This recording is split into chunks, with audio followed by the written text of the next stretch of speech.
So the secure is kind of what we all want to be. We Right. all want to aim for secure attachment. That's that person that, you know, loves to be in a relationship, isn't afraid of commitment, right? Welcome to Love Stories, a relationship podcast for successful women, where we talk about love, dating, relationships, and how great love stories are made. Whether you're searching for the one, you're madly in love, or simply curious about romantic relationships, this podcast is for you.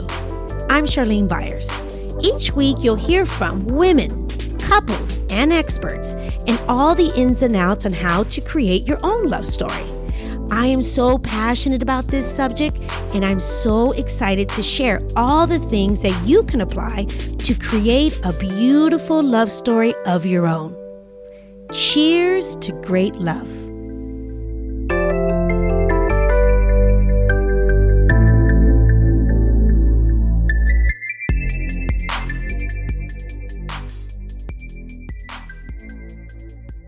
Welcome back to the Love Stories podcast. I'm your host, Charlene Byars. Happy New Week. I was talking to my husband, Mark, this week about relationships, and we discussed the difference between people who have great relationships and those who struggle to figure it out. I believe that great love is available to all of us, and the relationships take effort, lots and lots of patience, and love. One of the things I see and why people are not having the relationships that they desire is because they're getting in their own way. Often we can't see how we're actually showing up. We can't see if we are being patient, if we are using kind words, if we are actually the ones not rolling our eyes, or if we get triggered so quickly. When we are not looking at ourselves and the actual way that we are showing up, we start pointing fingers and blaming our partner.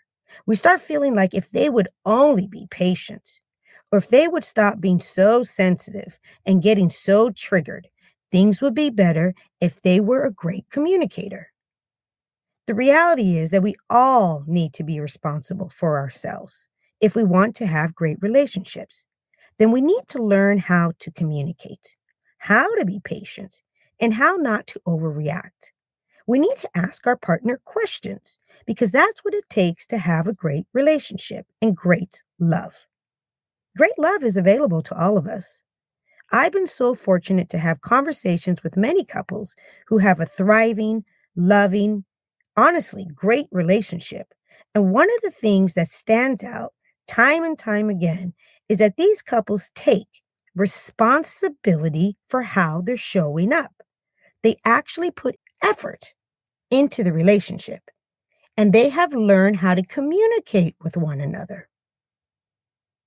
So if this resonates with you, I would love for you to book a love breakthrough call with me. Whether you're single and looking for love, or if you're in a relationship and wanting to level up, learn different communication skills and apply them to your relationship, check the show notes, and we'll make sure to leave the link to book a call. Looking forward to talking to you. Let's talk about the tip of the week, which is learn the difference between when a man is love bombing you or has toxic traits and when a man is actually into you. Here are toxic things men do to get you hooked. 1, rushing into having sex so that he can emotionally and biochemically get you hooked. 2, passive-aggressive insults disguised as joking. 3, love bombing and then ignoring you. 4, making you want to compete for his approval. And here's the deal. When a guy is into you, it feels good, not draining. It feels warm and fuzzy.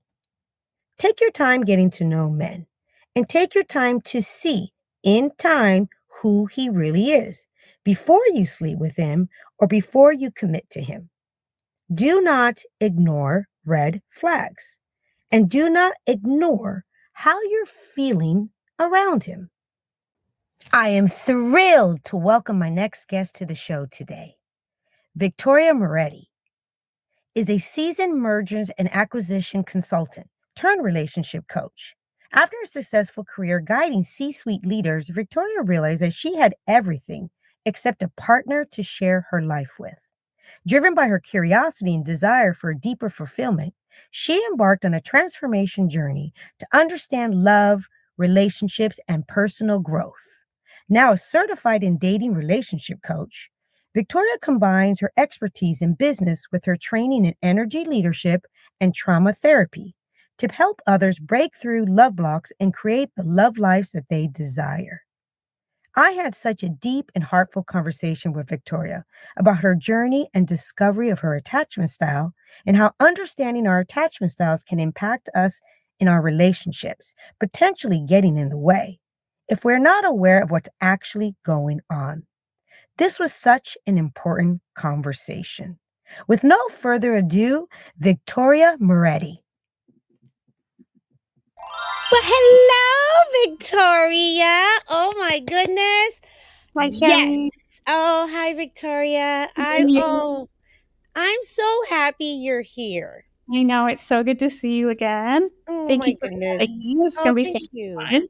Thank you. I'm so excited because when we started the podcast, and of course, the guests that we brought on and the guests that we're bringing on and all that stuff, I was so excited because when I knew that we had an opportunity to have you on the show today, and not only are you a professional, you guys, seriously, she is a dating and relationship coach. She pretty much, we're both in the same field, but everyone has a little different angle in it, a different angle. And her perspective and how she helps people is amazing. Oh, amazing.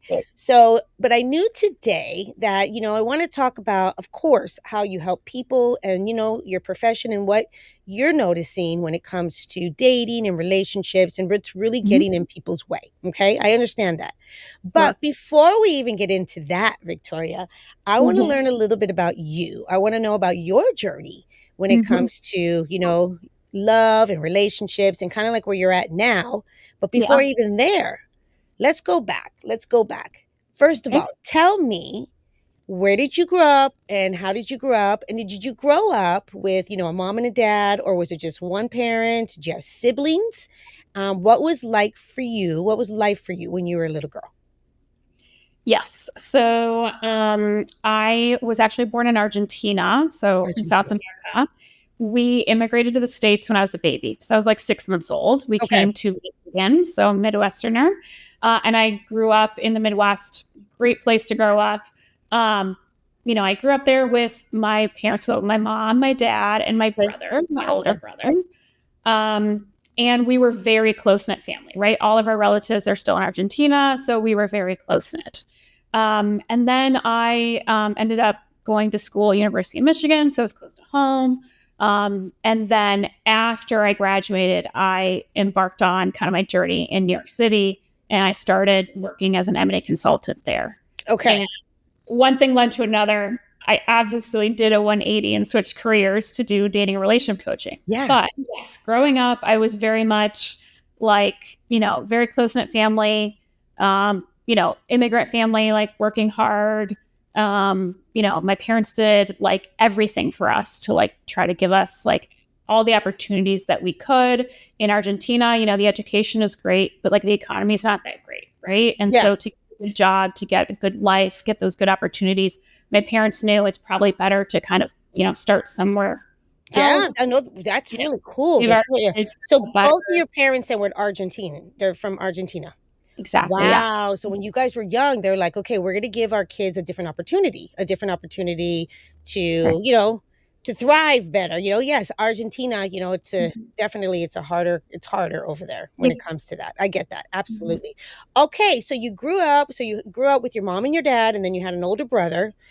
And what was like when you were, first, let's say, going to school? I don't know, all of us, we have a different path. Like some women, they can say, when I was young, I was like really interested in boys at a very young age. And some women were like, no, I wasn't interested in boys until like I was older. Like I was kind of older. What was it like for you? Oh my gosh. I mean, I've had the same MO my whole life. always like wanting love, like always wanting Prince Charming, like always wanting to find that dream relationship, like always in school, like, you know, why isn't that guy picking me? Right. Yes. Always like seeking, right. That excitement of like, oh, does he like me? Does, like, oh, I Yeah. like him.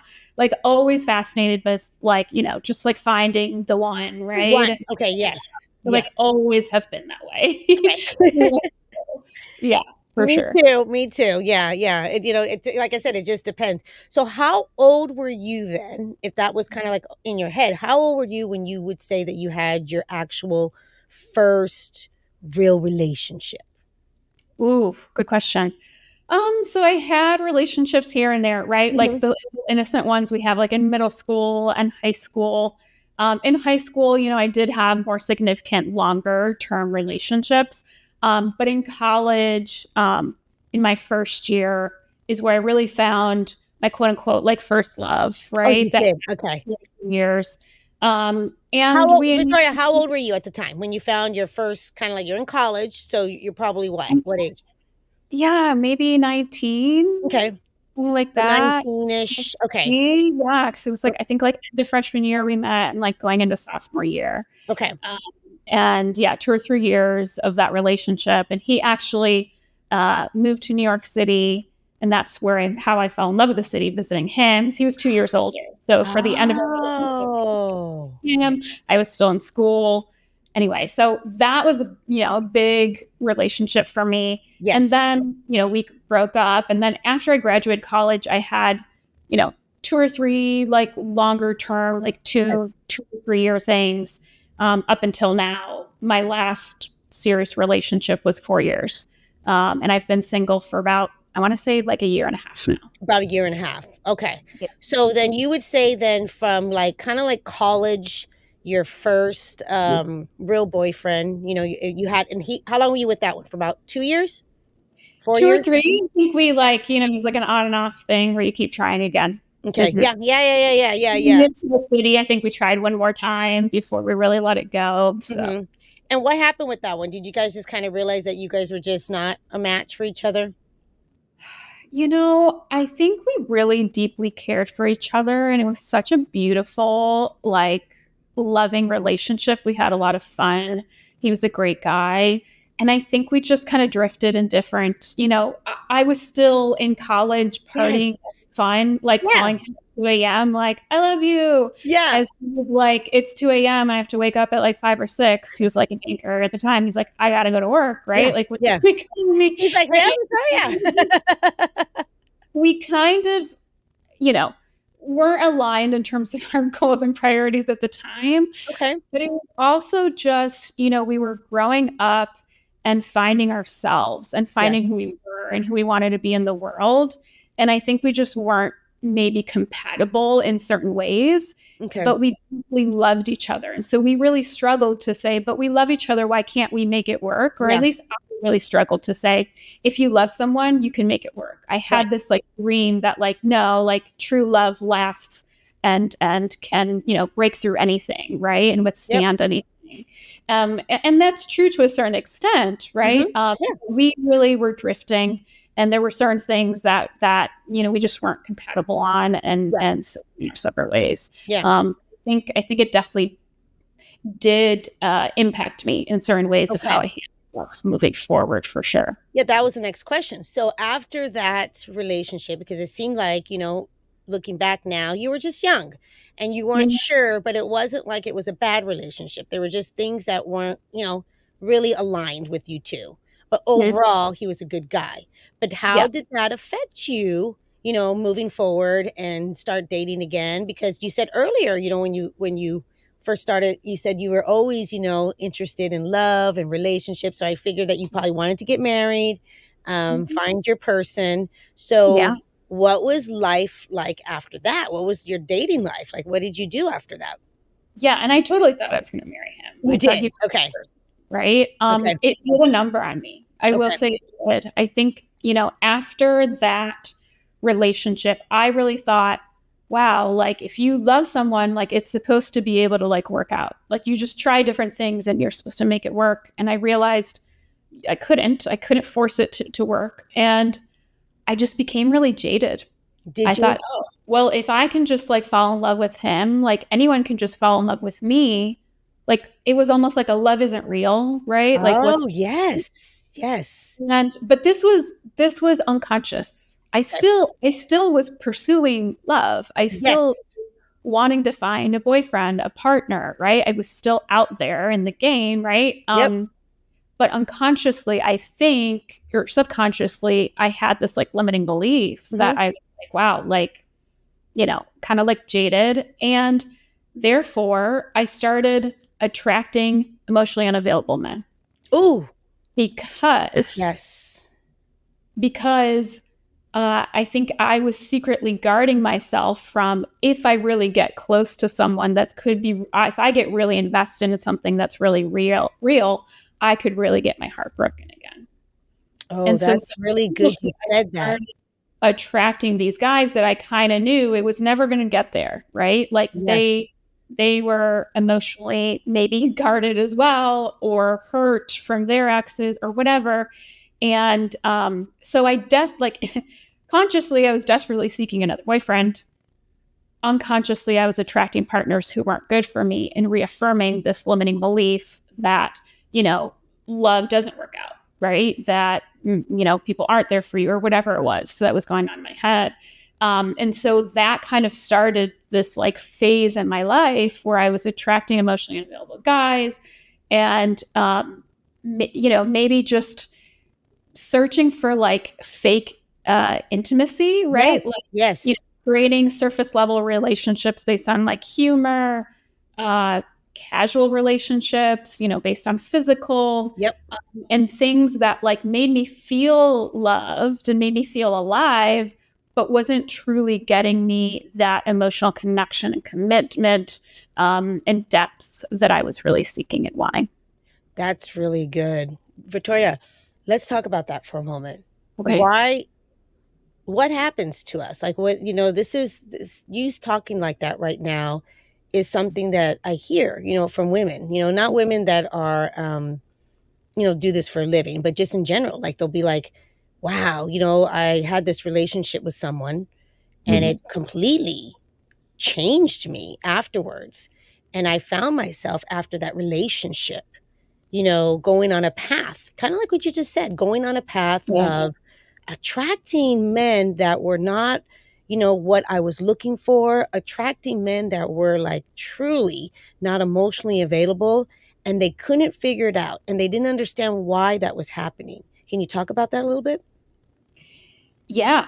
I mean, a little bit is this limiting belief I had. It was like being projected out into the world. And the universe was just reflecting back what I was believing. And, it's kind of like confirmation bias. Yeah. And, when I desperately wanted to find love and a partner again, I mean, like you have to know that I went through a period of like 7 years. Yes. Where I did find one more boyfriend after him for 2 years. Okay. But then it was like 7 years. It was kind of like the same story over and over again. Okay. And then 7 years of like emotionally unavailable men and being single and like, wait a second, what am I doing? Right. So it was like finding, I'm the common denominator in all these relationships and I'm the pattern and like what's going on. Right. So a lot of it was, now I have all these limiting beliefs that are being projected out into the world and it's just coming back to me. Right. The universe is just showing me what I'm putting out there. A little bit was,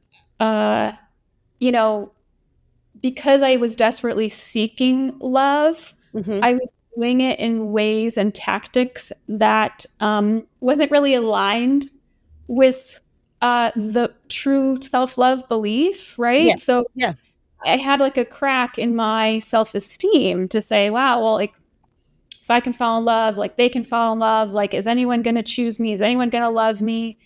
And, because of that, it's like I wasn't truly in alignment. Like my actions weren't in aligned with that, like self-worth. Yes. Self-esteem and feeling like I was lovable. So I would go out there maybe, have casual relationships when I didn't want to. Okay. Or maybe, sleep with someone too soon after, a couple dates instead of maybe 4 or whatever, been aligned at the time for me. Yep. It was letting people cross my boundaries. Yes. Not speaking up for what I want. And it was a lot of like, oh, pick me, right? And it's like, is this person going to like me, instead of turning it around and saying, wait a second, what are my values? What do I want in a person? Do I even like this person? Yes. Or am I just getting hooked because they don't like me? Right. Yes. So I kind of lost myself a little bit and lost, being aligned with that person that, okay, if I do love myself, I would say, no, I don't want to do this. Correct. And if you don't like that, that's okay. Because I know someone else is going to come around who's going to appreciate me and make me feel comfortable and to be okay with my boundaries. But it was so focused on, getting the love that I was afraid, it's like being the cool girl, right? If I speak up or whatever, like they won't like me.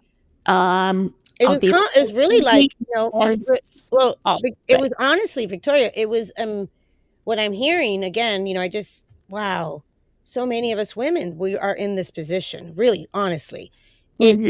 For some reason, and we don't understand why, we just start dimming our light. Like we just start dimming our light. We're kind of showing up in a way that we think somebody wants us to show up, but we are not honestly showing up our true authentic self because we're afraid, or we don't even know like what even that means.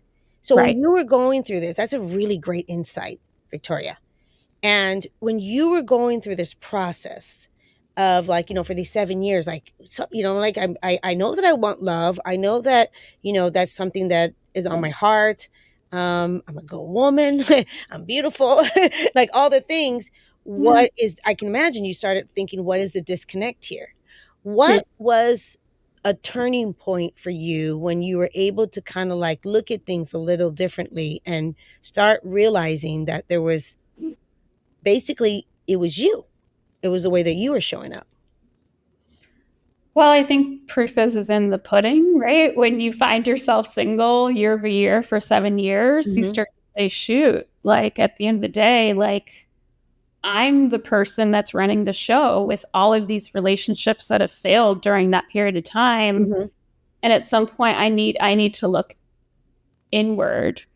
But it was more than that. It was also like, I can keep trying things from my perspective. Yeah. But maybe it's my perspective that keeps giving me results, right? So at some point I realized, and like as a side note, like I was working as an M&A consultant. Okay. Then started to be a coach, to be an executive coach, right? In kind of that like corporate finance, like corporate America field. Okay. And coaching started changing my life. I realized, because like I realized how to better communicate. I realized how to be in tune with my emotions. I realized just to be more aligned with the energy that I'm putting out in the world, how that gets reflected back. And I was like working with all these like great coaches and experts. And I was like, you know what I really need help on? My love life. Yes. That was the point where it was like, the 7-year mark. Okay. And I was like, okay, maybe I need to go find, and that's where I went and found like the best dating and relationship coaches I could find, best programs, best content. Like I was like, I'm going to solve this for myself. You were like on a mission now. You're like, I'm going to figure this out.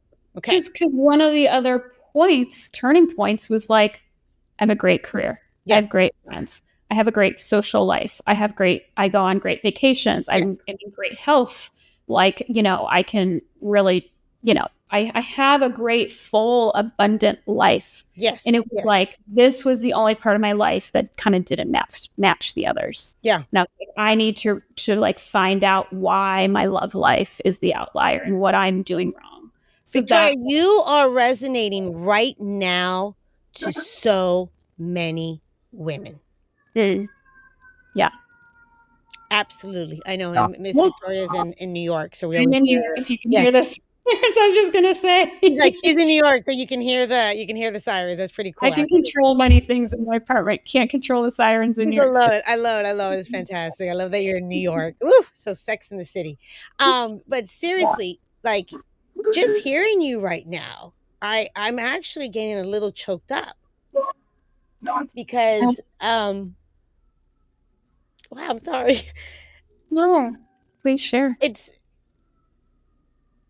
so relatable in so many ways of like you have these amazing women, and you have these with these beautiful hearts and they really just want to, be able to share that with someone that will, understand them and they can understand them, but they have such a hard time because they can't really put this together like you're talking about. And often I always tell women, I'm like, gosh, love is available for all of us. And, and sometimes it really like, it's no fault. I said, it's sometimes not even your fault, mama. Like you just can't see what you can't see. So you just talking today, I just feel so happy. And I know I'm like, how are you happy, Charlene? You're about to cry. No, but I'm happy that we're having this conversation because I want women to hear this. I want women to hear that, like, just like what you said, like, nothing was wrong with you, It was just a perspective and a way of looking at things and that you didn't have yet. So you had this opportunity to be around these amazing coaches, right? That I probably was like, wow, this is like a whole new world, like opening up your eyes and things that you weren't aware of. And do you feel like that was the thing that really started helping you kind of like start doing this work and looking inwards and saying, oh, okay. Yes. What was that? Okay. Talk about that. Yeah. So that was, and thank you for saying that. Cause I believe, I agree with you that this is really important work. And I think that so many people experience this, and can benefit from this work, right? That's why I do this, to kind of pay it forward and tell women it doesn't have to be this hard. You don't have to suffer 7 years over and over and over again, going in the same cycles, right? Yes, I love that. Listen, there is a simpler way and you can figure this out. And so that's why I do this work. But yeah, so at that point, that's when I learned, right? Things like limiting beliefs, like my values, boundaries, how to communicate with men, my self-worth, all of that. But that's also where I learned and went deeper. And this is maybe the real like turning point for me. Okay. That really like got me to the next level was understanding that, kind of what I was saying was like, okay, am I in alignment with who I'm saying that I am and my values and who I'm looking for? But it was also like, am I believing like other people when they're also showing me their true self, right? And so, yes, like, oh, I'm not looking for something serious, but he would want to hang out with me and he'd be interested. And I'd be like, oh yeah, he's gonna just see how great I am and fall in love with me and right, change his mind and want a relationship with me, right? And it was like really digging into, why am I doing that? Yeah. Why aren't I just walking away and going to a different man? Right. Yeah. And a lot of it had to do with my inner abandonment wounds. Okay. And my inner child wanting to kind of finally get a man to choose me. Yes. To finally see me. And, oh, he might be emotionally unavailable, but he'll choose me and then I'll actually get what I need, right? And feel validated. And so it was uncovering certain activations that I had in these moments with men and realizing what wounds were there underneath.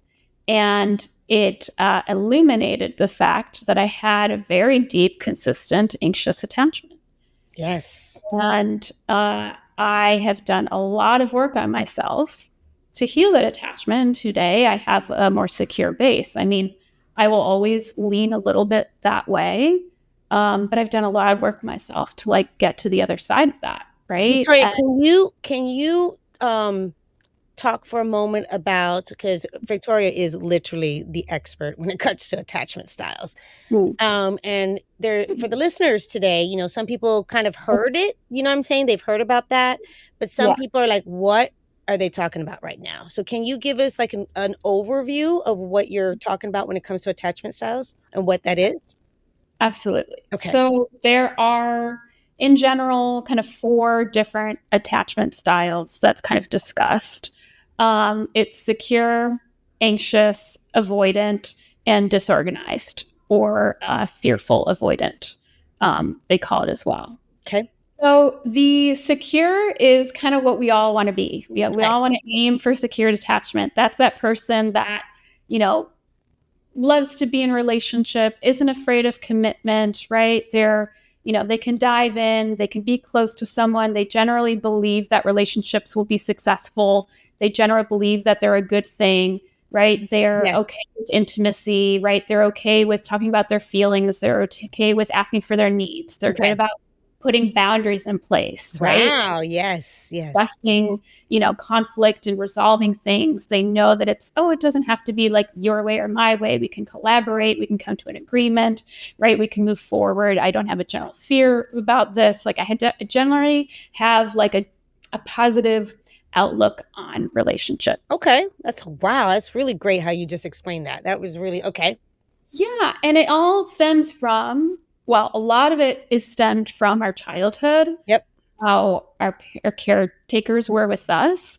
So a lot of attachment wounds or a strong attachment come from our childhood, but it can also be impacted or our wounds could be created from past romantic relationships or instances where all of a sudden maybe we had a secure attachment. Now we have a different one because of something we'd experienced. So I don't want to say it's always related to childhood. No, that's a good point. Thank you for saying that. Yes. Right. It can be because of a relationship patterns that you've been in. Yes. Really. Okay. So then maybe I'll move to anxious, right? Okay. So this one that's very familiar to me. So the anxious attacher is the one who, if it came from childhood, it could have been created for numerous reasons, but I will just say, to keep it short, maybe our caretakers provided our needs inconsistently. Okay. Maybe our caretakers were emotionally attuned to us inconsistently. Okay. So it's like we had the love, but maybe sometimes it just wasn't there. Got it. And so it kind of created this fear of, are they going to be there next time? Like, do they love me? Like, you know, are they going to love me tomorrow? Are they coming back? Like those kinds of thoughts, right? So we get a little bit anxious. We get a little bit mistrusting. And so how that progresses into a romantic relationship, it's also kind of like mistrusting of a partner, right? Where the person that's so hyper aware of what's going on for the other person. Like, what are they doing? How are they feeling? Are they getting their needs met? Is this relationship kind of on track? Are we going to the next relationship? Yeah. Like really consumed with the relationship. They really want to make it work. They love relationship. They love quality time. They love connection. Okay.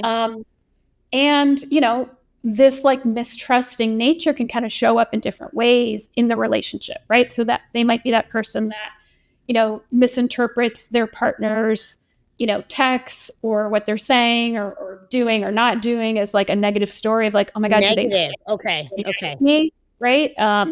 They might be really inquisitive, like, oh, where are you going? Who are you talking to? They, you know, they're that person that because they're like really hyper aware of what's going on with their partner, they might even kind of like lose themselves a little bit, right? And they start to kind of like want to merge with their partner and their interests, and they forget to like, okay, what are the pillars that like bring you joy and like make you grounded and make you your like full like person, like person like led your partner to fall in love with you to begin with, right?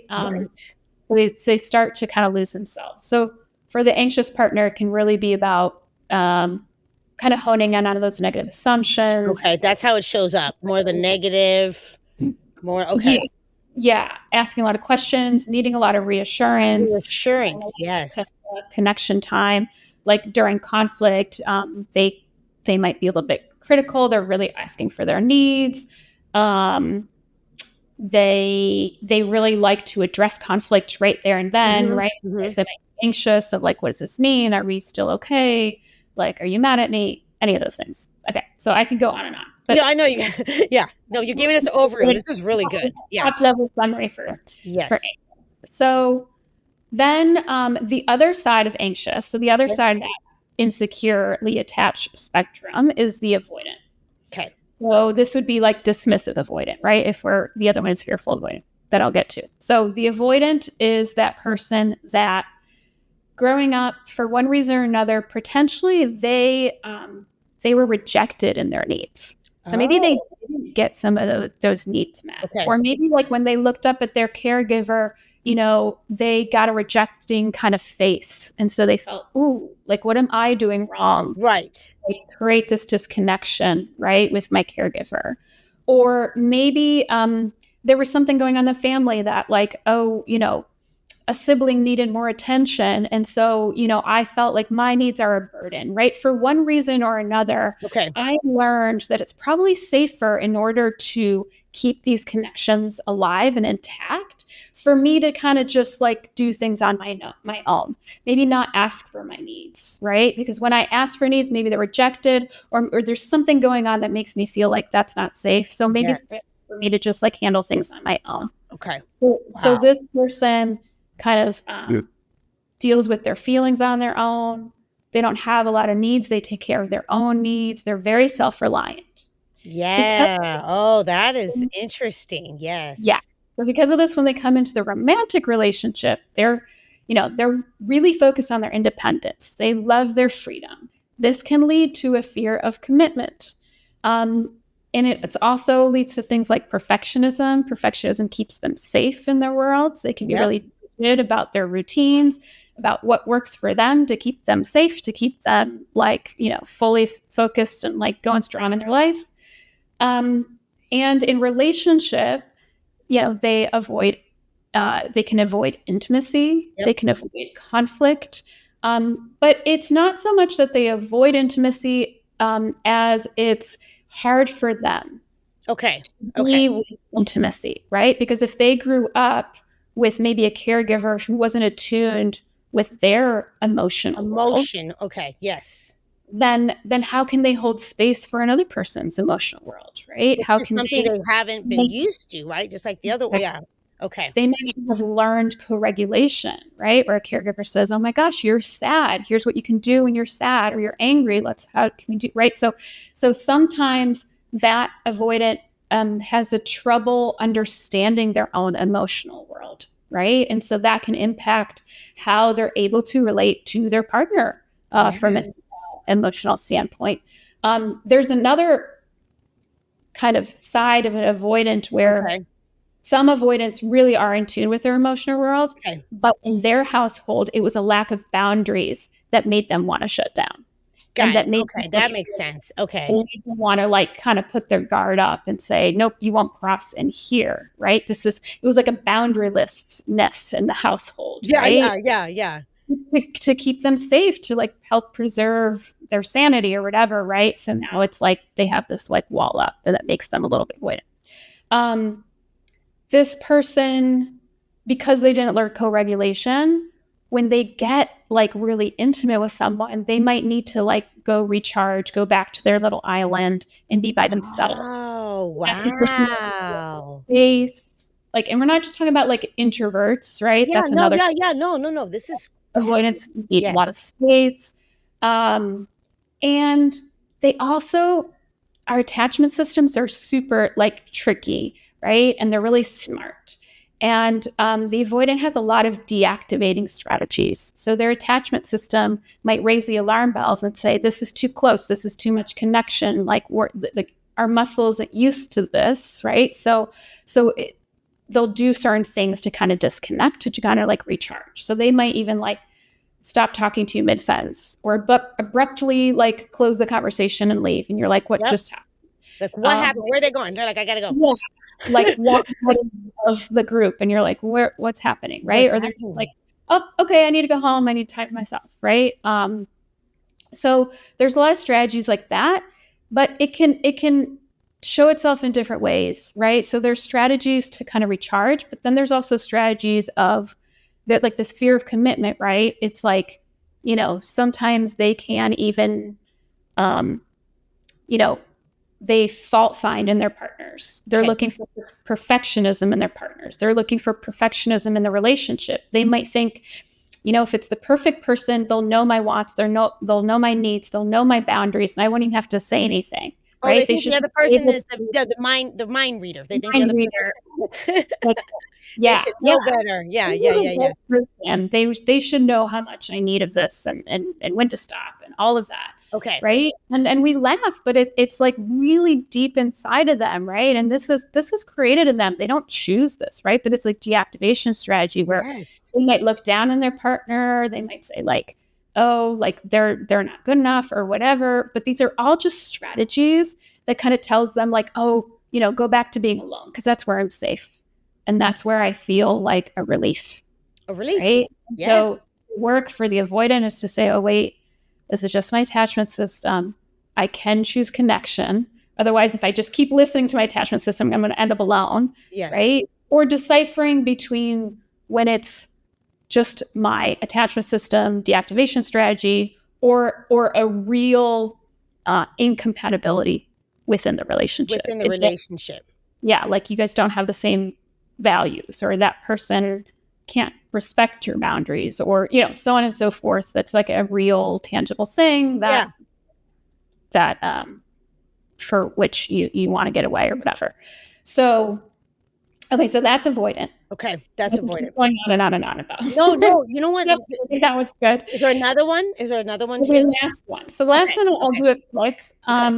Last one is not as frequent, but I see it more and more frequently nowadays. And this is the fearful, avoidant, or disorganized. And so this one can kind of come up in different ways, but it's kind of like a combination of anxious and avoidant.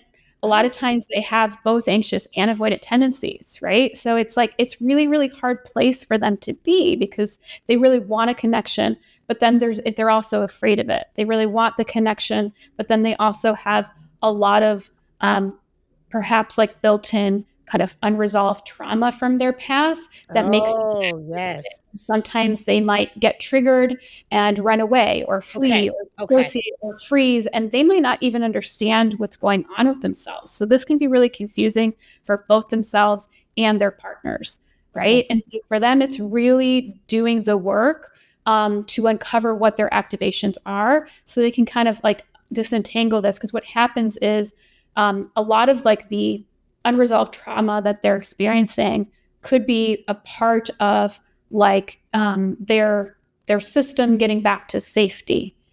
And so their attachment system, which produces connection, is kind of entangled with their threat response. And what they need to do is like disentangle that, heal the threat response so that they feel safe in connection, and then heal their attachment wounds after that. Wow. So that they can feel also like healing some of this either anxious or avoidant tendencies that they have in them. Mm-hmm.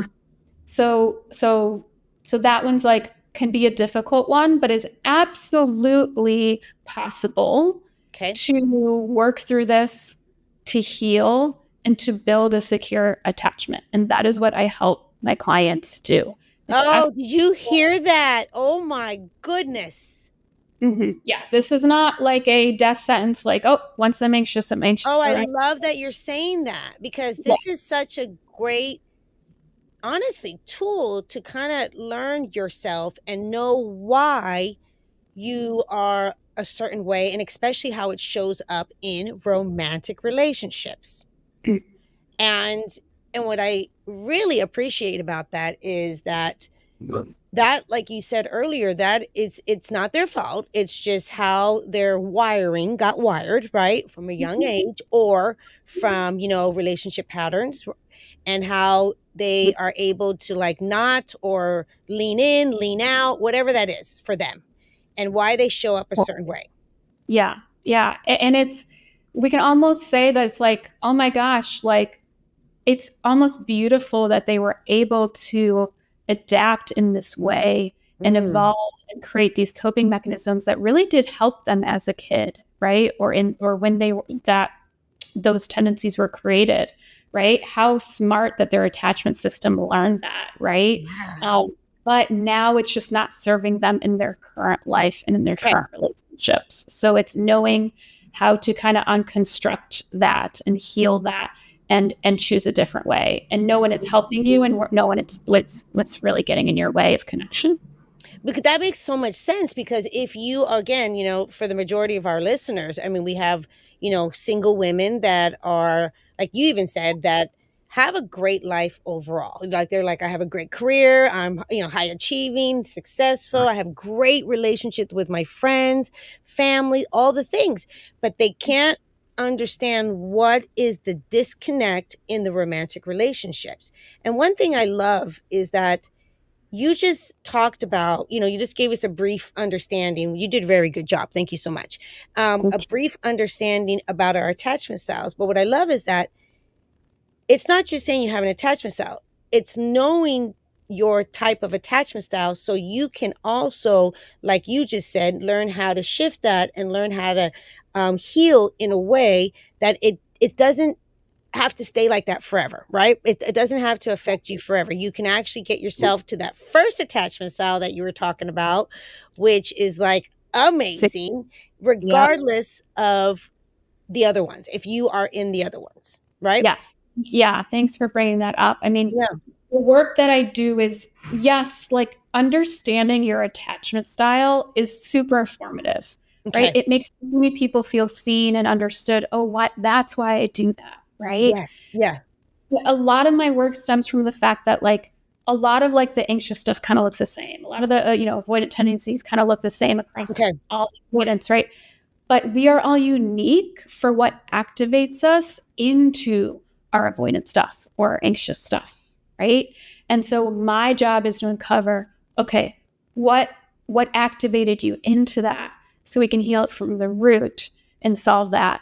And then you will get activated less and less, right? With less frequency, less intensity. And then you will start to create that secure attachment, those secure beliefs. And then you start attracting people that resonate with those secure beliefs. And you start attracting experiences that resonate with those secure beliefs. So it is. That's fantastic. So, oh my goodness. So not only then I love this. So not only then you were able to kind of like find out, oh my goodness, there's more here that I wasn't even aware of. And you started learning your attachment style. How did that really truly help you shift in how you looked at relationships and how you looked at men and how you looked at how you were showing up? Good question. So I did that work. Yeah. And it allowed me to attract a man who, I was still a little bit anxious, working on my attachment, working on all these activations and healing. But instead of, attracting more emotionally unavailable men, I attracted someone who actually wanted to be in a committed relationship. Great man, very kind, was with him for 4 years. He was a little bit avoidant, right? Opposites sometimes attract. Yeah. But it was really beautiful because we were able to grow together and work through our stuff together. And that, I'm so grateful for that relationship because it really taught me how to work through all these things, right? Oh, yes. In what I needed to work on, but then also knowing his attachment and like what were his insecurities or the things that he was worried about or fearful of, right? Allowed me to better communicate. It gave me more communication tools. Wow. So it really let me put all this stuff that I learned into place. Yes. Yes. And with that relationship, it was really beautiful because it was like, my inner child was being healed and so was his. And it was like, the childs were like working together to do that. It was just like so beautiful. But at the end of the day, right, I started learning more about, okay, like what happened with that relationship was, over time, it was like, oh, we're both growing. And I was kind of like, I had a little bit of like codependent tendencies in that relationship too. Like, oh, let me like creep into your side of the street and like help you with that. And like, oh, let me read this book. And like, oh my gosh, I was thinking about that thing you saw the other day. And like, I got you. Yeah. Oh, exhausting, right? Yeah. Well, it was for me. And so with this new guy, right? I was no longer quote unquote codependent crossing over the street because he was doing his own work. I was like, oh my gosh. Yeah, oh my goodness, this is good. Yeah. But I was still kind of, okay, this new terminology that I literally just made up that's called like codependent adjacent, where it's like, okay, so codependency is like you want to help the other person, right? Yeah. But it's almost like control. It's like you want to control them so that they do the thing. So then you ultimately get your needs met. Right, you feel better. Yeah. So it's like helping, it's like guiding, and we get validation from that. Right. Great. But really, we want something, right, from it. That's true. But the joke's on us because they're actually in control of us. Because until they do the thing, we don't get what we want, right? So we're always focused on them. Okay. So I was no longer trying to control men anymore. But this codependent adjacent piece that I made up is that, okay, he's doing the work. So I feel good. We're growing together. Mm-hmm. But at the same time, I knew he wasn't at the place fully where I could get all my needs met. So I'm still waiting for him to do the work for me to fully get all my needs. Yes. Okay. And I really thought at the beginning of that relationship that no, like we're in a good place. We're like matched. We're aligned. We're growing. We're getting to the next level. Like it's like this is it. Yeah. But all of a sudden, it kind of stopped. Right. And he's like, oh, no. Like, yeah, I wanted to go there, but oh, you want me to go like there? No, I'm willing to go here, but not there kind of thing. And it kind of just stopped. And so I ended up outgrowing the relationship, but realizing that I was still kind of codependent adjacent because it was like, yes, I'm letting him do the work, but he's still in control because I'm not getting everything I need out of a relationship. Mm-hmm. And realizing that I'm worthy of getting everything I want and need today. That I don't need to wait for someone to do the work to do that. That doing the work is amazing. And if they're doing the work and you can still get what you need or as much as, enough. Yes. No, that's a really great point. That's amazing. But if you're still not getting what you need at the end of the day, then that's still a little bit codependent, right? Yeah. And so that's how I fully learned to like get out of that. And I realized that he's a great man. I can love him from afar. But I'm ready to be fully in, a relationship where, I had all these like goals for myself and we weren't matched up. Right. And so we learned a lot from each other. I truly believe he was the only man, like he was the man I was meant to go through that phase of my life with. Oh, that's beautiful, Victoria. Yes. Yeah. And he was a love story for sure, just not a life story. Yeah. Right. And can I say something real quick? Like, seriously, I love that you actually said that. So like, when we look at relationships, even if they are good or even if they're bad, whatever they are, they really should be a reflection on, okay, so maybe that wasn't the best relationship, but this is what I'm going to take away from that, because maybe that's exactly what I needed at that time. And not all relationships are going to be your forever. Like, seriously, and that's okay, right? Not all relationships. You can actually like have some amazing relationship. It doesn't mean that's going to be for forever. But sometimes when you have an amazing relationship that is not your forever, it's exactly pretty much what you're just saying right now. You get to walk away and you get to look at it like, wow, I really was able to, grow, evolved during that relationship. So I'm sure that's always going to have a special place in your heart.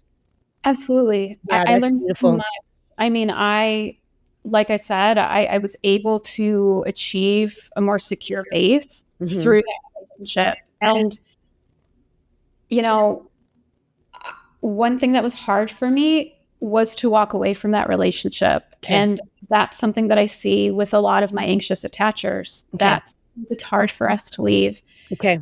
And there's a scientific like reason for that, but I won't go into it. But I also knew he loved me and he was trying, right? And it was so hard for me to walk away from that, knowing that, right? And knowing his sincerity. But at the end of the day, it just wasn't for me. But it was really beautiful in the sense that like now I'm single and dating again. And I have Victoria, not only that you're single and dating, you're in New York. What is it like? Seriously, what is it like now? Oh my gosh, it's so much different. In so many different ways, right? I won't even talk about how it's different and like the dating apps are different. Now everyone's like tired of the dating apps. They want to meet in real life, right? Like I met my ex through the dating apps. But now I'm just dating in so much a different way. I mean, there's so many reasons why I'm dating differently. I guess I'll choose just a couple, right? So number one, because I'm a dating and relationship coach and I'm really quick at detecting what are people's like coping mechanisms. I'm like, oh, yep, you do this and do that, right? Oh, I can imagine. You're like, oh my goodness. I can detect things really quick. And I don't mean that I assume. I don't mean that I judge, right? When I think I'm picking up on something, I continue leaning in and asking questions and being curious to make sure that I'm really detecting that, right? We are all complex. We're all unique. We all have our stuff, right? We're never going to totally this perfect. But it was like, because I'm a dating relationship coach, I'm like seeing things that I maybe would have seen on like a 7th date before. Now I see on the first date, right? Or maybe I would have 3 weeks in. Now I see on date 2, right? Or whatever it is, right? Or the first one. So I see things quicker. And so for me, it's just, okay, it's like we all have things. What are things that I'm going to be able to tolerate? And also, what are things that is going to serve me? Can I get my needs met? What are the things that are like, okay, aligned with my values and aligned with my future goals?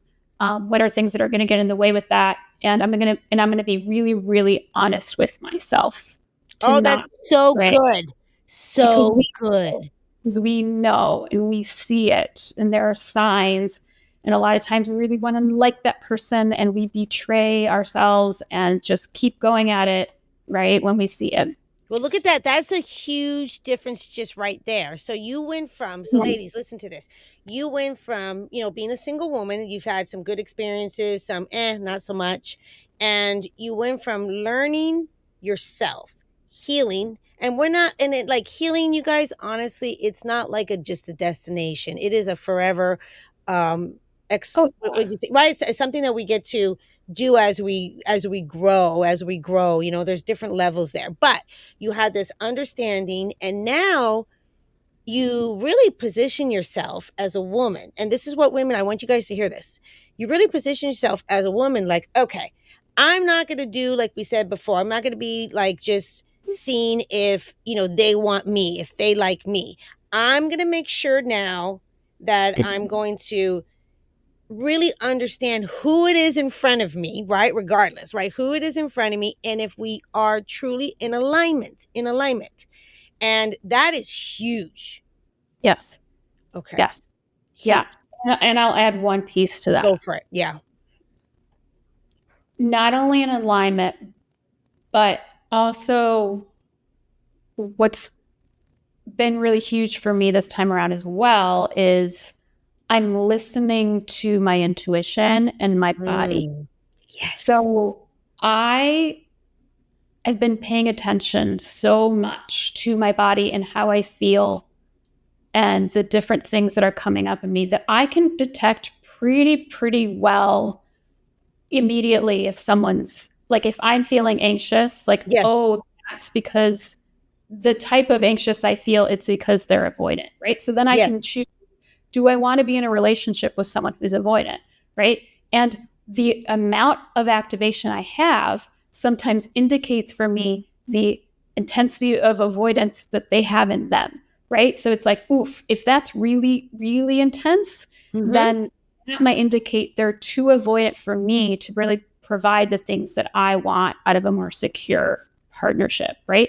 If it's just a little bit avoidant, it's like, okay, well, I'm like, obviously the ideal is to search for someone secure, but if I will always lean a little anxious, like maybe someone who leans a little avoidant, it can still work. It can still work. They Absolutely. have Yes. secure functioning in them enough that we can be aligned and work through those things and grow together and so on and so forth, right? Yeah, because you know what, Victoria, I want to say something real quick. Sorry to interrupt you, because a lot of people just think, you know, especially when they hear this kind of stuff, they think that they're going to meet their person and that person is going to be completely healed.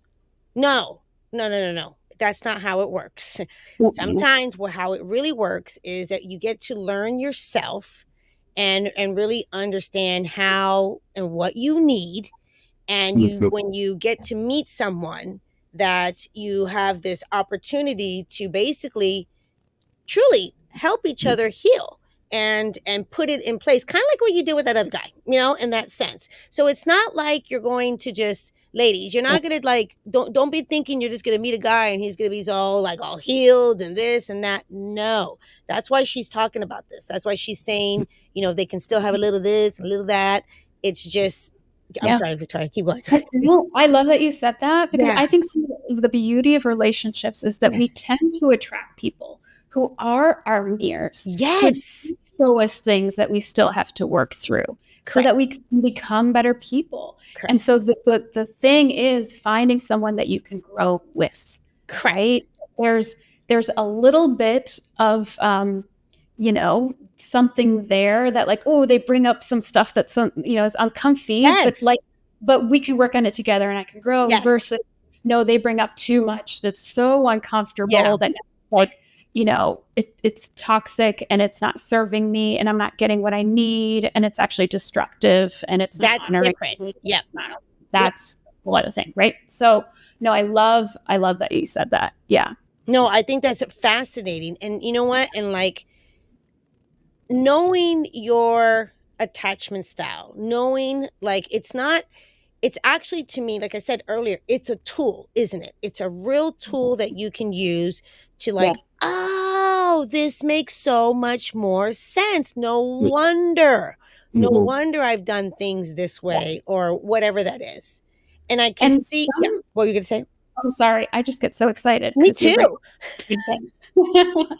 Yeah. And you know, with dating, it is a tool. Yes. Because some of my clients, they will think, oh, I met this person and I'm getting avoidant or I'm getting anxious and I can feel it inside of me. And it's like, I need to fix myself. Right. And part of that is true. Yes, it's raising, you know, it's flagging something in you to heal. And I'm all about doing the work.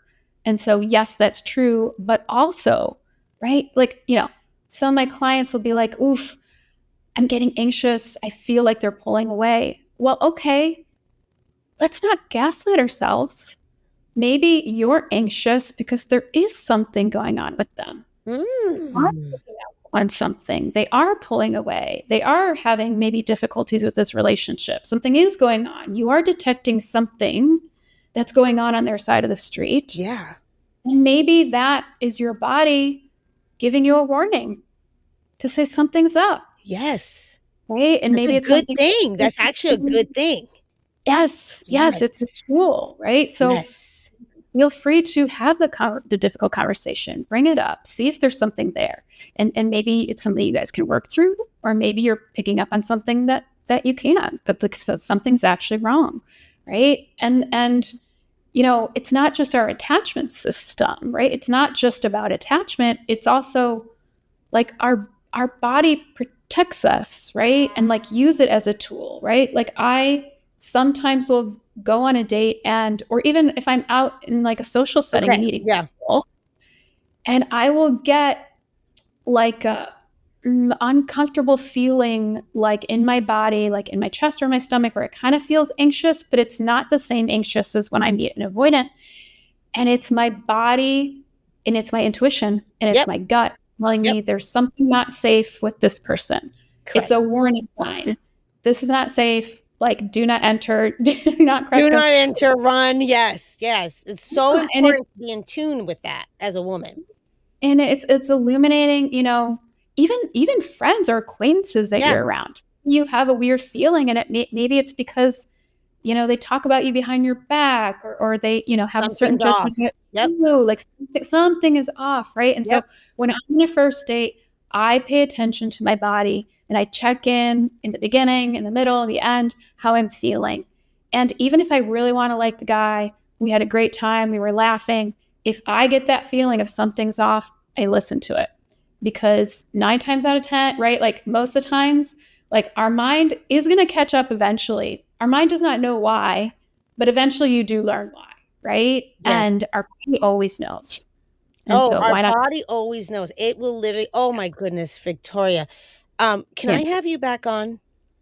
Oh my gosh. Yeah. Seriously, like, can we do like co-hosting or something? Because like, I Yeah. literally feel like, I know we've already been on for like an hour, and I honestly feel like we just started warming up.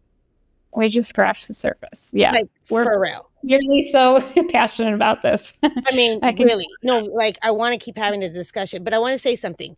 So I for love the that. listeners that are listening right now, and I love how you just were talking about, like, for the women that are dating, they're like, okay, Victoria, I'm hearing you, lady. I'm hearing you guys.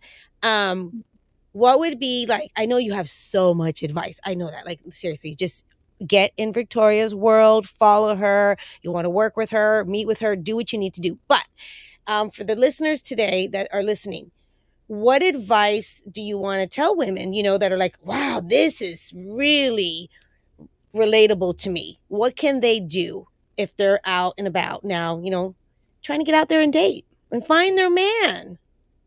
Yeah, I mean, so much. I know. So much. Definitely, I'm a huge proponent of doing the work, Okay. right? I think heal these wounds inside of you will help you attract what you want to attract. Love that. That's, have to say that one first and foremost. Yep. But then, yeah, a lot of what I mentioned here today in terms of, decipher what are your top, let's say, 5 values that you want to share in a partner. Now, Okay. these are your deal breakers. Do not settle. You get to have that, right? And make sure that you are asking questions from the get-go, right? Yes. You're not going to scare off the right person just by asking them, telling them what you're looking for, asking them the hard questions. Oh, I love that.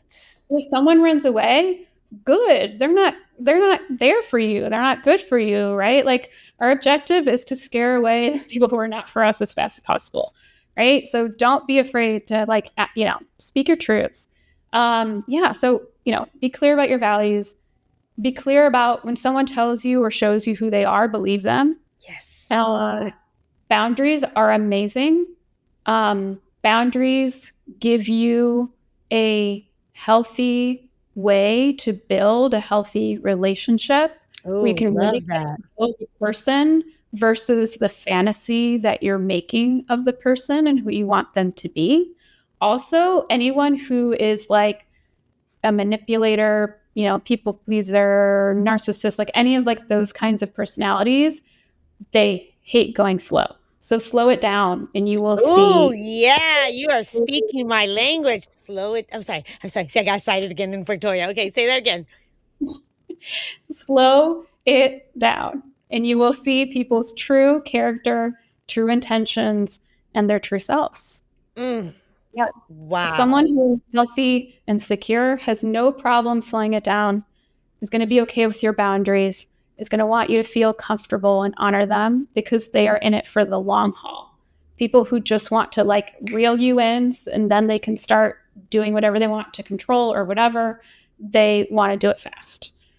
What else? And then also boundaries in terms of like, especially if you're a woman, and I don't want to get into, this is more of like if you're a woman or you like to be in your feminine, right? And you're like for the masculine. Yep. Men value what they earn, right? So boundaries can also help just create that natural, like flowing dynamic between a masculine and feminine counterpart that like men like to pursue, right? They like to chase, they value what they earn.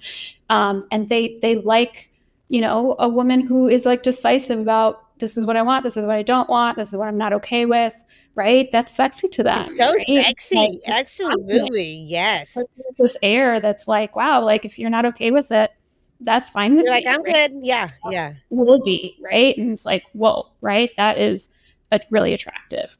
And then, in terms of attachment styles, you can go on Instagram, and I have a lot of content on kind of the signs and what you might be thinking, what you might be feeling, like steps on how to grow, what are your growth moves in relation to your attachment styles. That can be a start. So you have something that they can get access to? Yeah, so they can go also on my website, victoriamiretti.com, Okay. and there's resources there as well. There's a couple of like free videos that you can watch or like things you can download. Okay. And obviously they can work with me as well. Yes. I work with Okay. How do they get in, Victoria? Seriously, how do they get in your world? How do they find you? Yes. So I'm mainly on Instagram. Okay. So handle is at Victoria Miretti, Mietti. And we'll leave that, you guys, we'll leave her handle right here in the show notes. Perfect. Yeah. So they can reach out to me, DM me on Instagram or my website.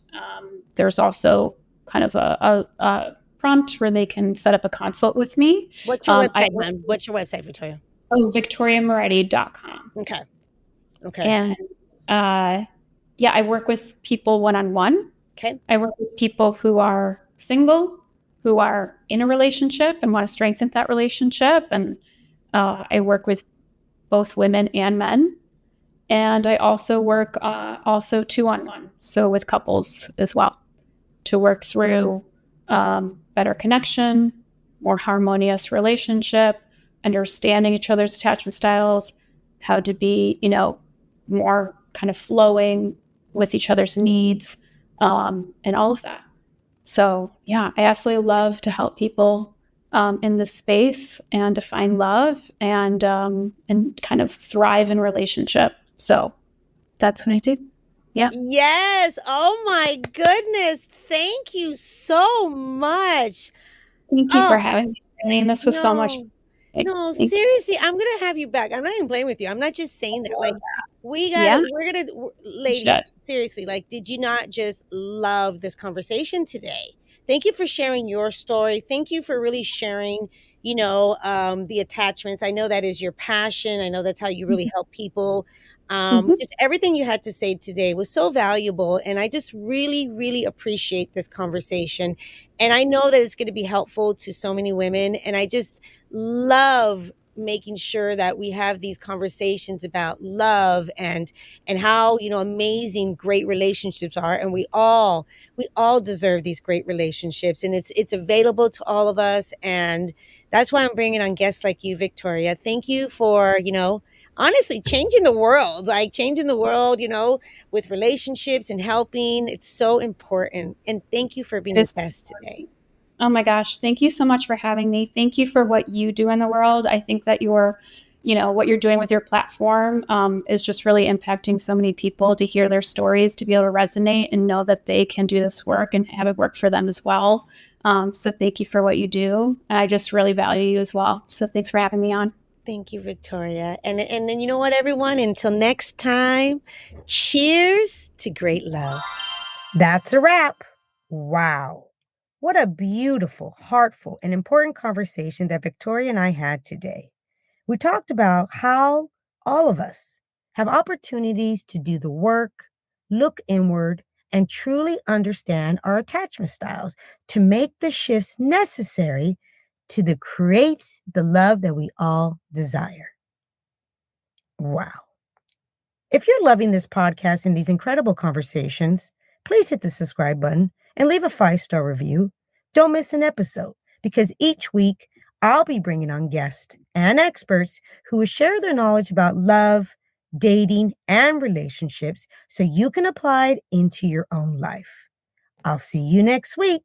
And until then, cheers to great love.